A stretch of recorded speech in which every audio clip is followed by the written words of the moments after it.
झिटपिट खाई स्कूल छात्र छात्री असुस्थ।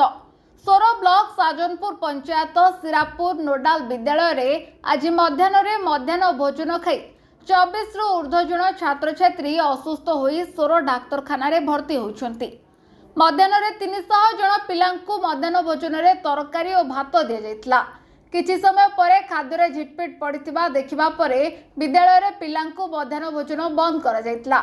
खाइबा परे केते जन पिलांक पेट काटिबा सह छातीर जंत्रणा अनुभव करी असुस्थ होई पड़थिले। साजन पंचायत सरपंच अश्विन कुमार पटनायक दिन 2टा बेले मोर गोटे फोन आसला सिरापुर नोडाल हाईस्कल कौन गार्डियन फोन कले कि आम पिला देह असुस्थ होती कौन पर सागे सागे फोन कली हेडमिस्टर सागे कले सर गोटे झिटपिट बाहर था से खाया बंद कर छुआ बिस्कुट देकर खुईदेचु आपर किसी समय छुआ 25 जन छुआ असुस्थ हो पड़े सागे सागे मेडिकल गाड़ी खेली ब्लक में सागे सागे मेडिकल गाड़ी नहीं पहुँची सागे सागे रिसीव कर मेडिकल पहुँची बर्तमान छुआ सुस्थ अच्छे।